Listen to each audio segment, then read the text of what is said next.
whole notion of self is a relatively new concept or understanding in the history of human beings. And I would say maybe 100 years, 115 years in human history.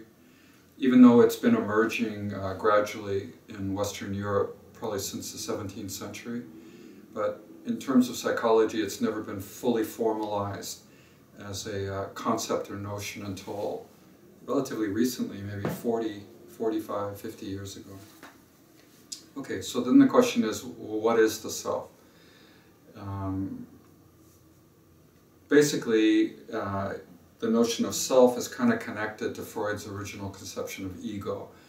Many people use the term ego and self synonymously or interchangeably, but they're actually not identical. Freud believed that the ego was that structure of consciousness, of human consciousness, that pretty much was reality grounded and in the social world. And its main job was to referee or negotiate between the demands of the id and the kind of directions and guidelines of the superego. So over time, many people who were followers of Freud began to feel that that was not a fair analogy or a fair description of the ego. Even Freud began to realize there's parts of the ego that are unconscious. And certain psychic structures like perception, memory, cognition, executive functioning, which are not only neurological capabilities with development, become actually part of the ego's kind of repertoire of skills, and thus incorporated into the ego identity or the ego structure. Okay, then, Jung, who was one of Freud's top students and actually was going to be the successor to Freud when he died of the psychoanalytic movement, he was uncomfortable with Freud's structurization of consciousness, ego, id, and superego. And also Freud did a topographical structurization of consciousness also, consciousness, subconsciousness, unconscious. So Jung, through his work with psychotic patients, believed that there was another level, what he called the collective unconscious, and he believed that there was a deeper level to the identity of an individual besides the ego, which he called the self with a capital S. So all these terms have different meaning, ego, self, depending on which thinker we're talking about. They all kind of went in a different direction, and then Kohut, who developed self-psychology, he was reacting to many people who became ego psychologists after Freud. These are object relations theorists who were trying to understand more what the ego was. They weren't seeing the ego just as a helpless plaything of the id or the superego caught in the middle. They actually believed that the ego was actually quite powerful and actually was a major factor in structuring the social self, the part of the person that they show to the world, whether it's the true self or false self in Winnicott's terms. Okay, but then both Jung and Kohut felt that the self was something more than just a structure of consciousness. It was a superordinate or super-organizing principle, a level of consciousness that's able to integrate all diverse parts of experience into something that belongs to the individual. That's me, and everything else is other.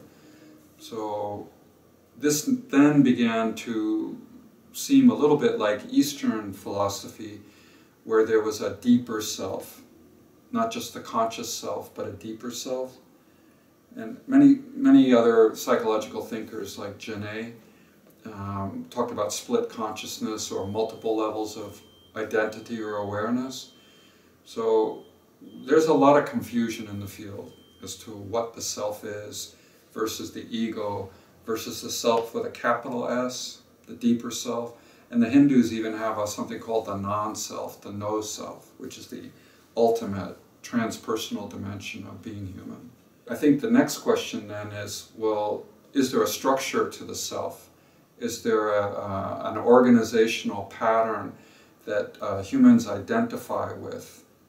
Okay, now this gets very, very interesting because, you know, Freud and all his followers and Kohut and Jung were all Europeans and or Americans or Euro-Americans.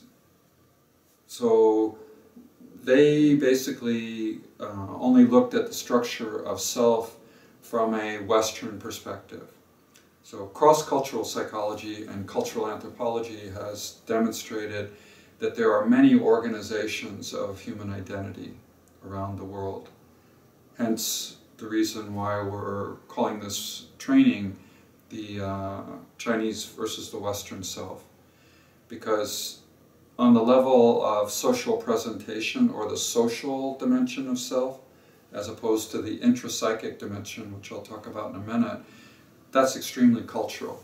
There are many ways to be a self, many ways to organize all these human possibilities and neurological and psychic abilities into an organization of an individual person. I could talk at another time, but right now I won't do that. But I will in the training talk about all these different cultural ways of being a self.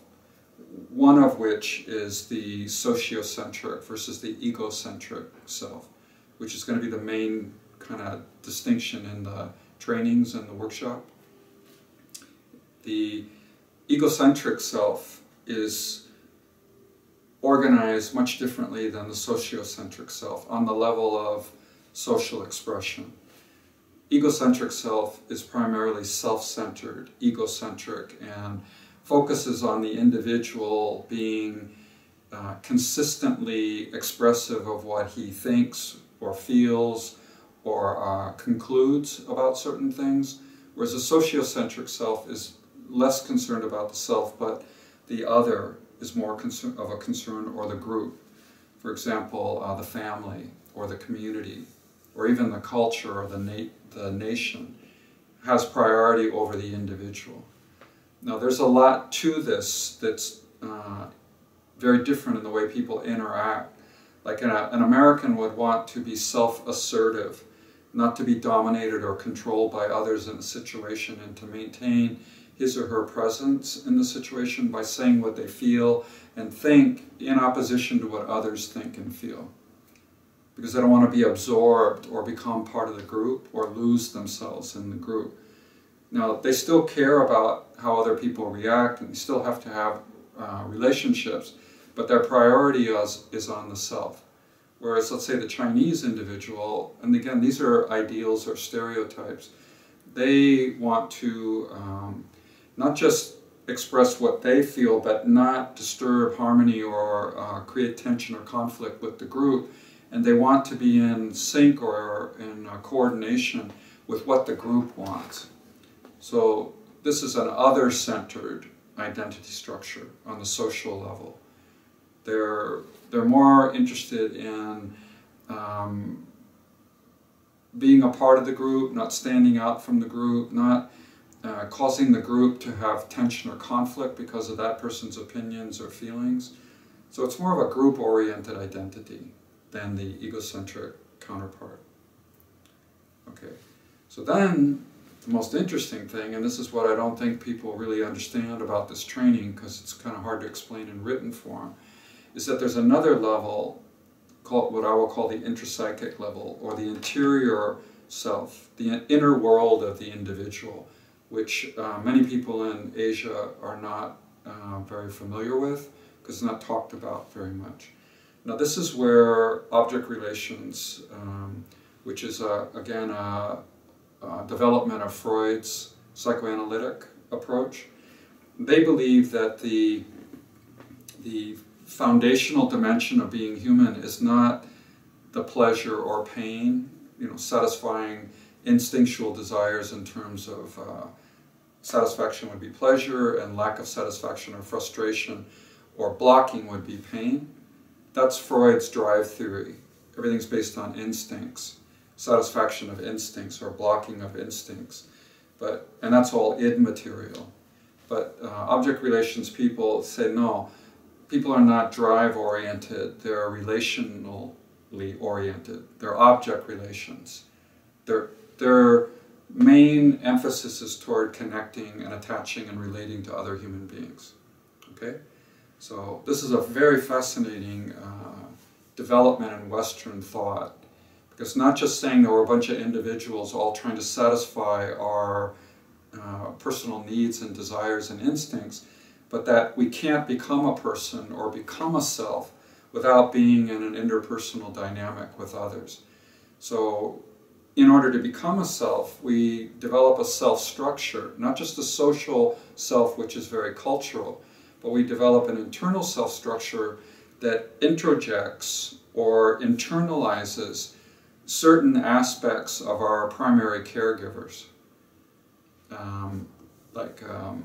We internalize our mother and we internalize our father, but only parts of them. We don't take the whole person, because certain parts of them are too threatening to our identity structure. They don't like certain parts of us, or they punish us or hurt us in some way. So we split others, we split ourselves, we project, we use projective identification, and we also interject or take these back in, these part objects of other people, and we create an inner world.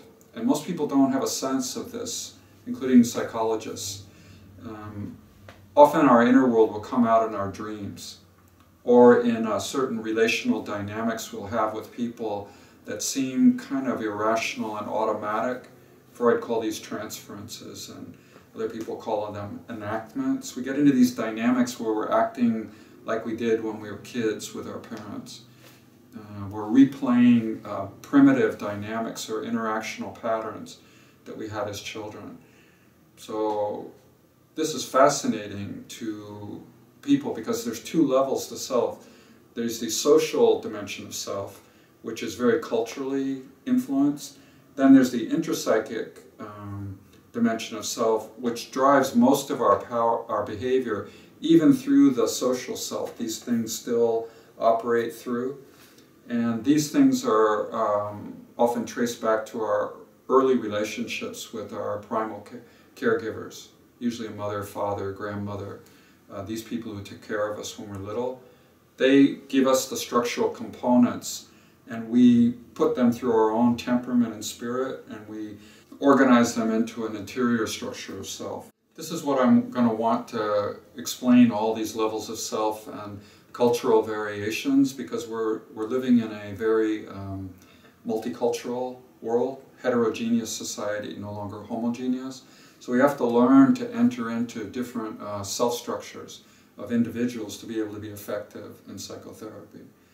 So the first workshop is going to look at these differences between the West and the Eastern self, or the Chinese self. The first group training is going to try to teach people how to do object relations therapy on an intrapsychic level. Not just to do regular counseling or therapy, but how to diagnose, assess, and treat an individual on the intrapsychic level. Because in my opinion, that's the only level that brings permanent change or long-term change. You can help people manage their behaviors and their symptoms and learn to act in different ways, which is on the social level. But on the intrapsychic level, which is the way we're organized, if we don't know how to enter into that territory with a client, we're really not, in my opinion, providing any kind of long-term or structural change or lasting change. Okay, then the third workshop, go deeper into the Chinese structure of self and how the intrapsychic structure of the Chinese self manifests through the social version of the Chinese self. And the last one, or the second or advanced group training, is to teach therapists how to work in this way that I started in the first group training, but how to use themselves, their own interior psychic structure, to be able to assess and treat the client, because it's a interactional, relational dynamic that goes two ways, and like two-way street. And if the therapist doesn't have that intrapsychic sense of their own being, then I don't believe they can be very effective using this form of therapy.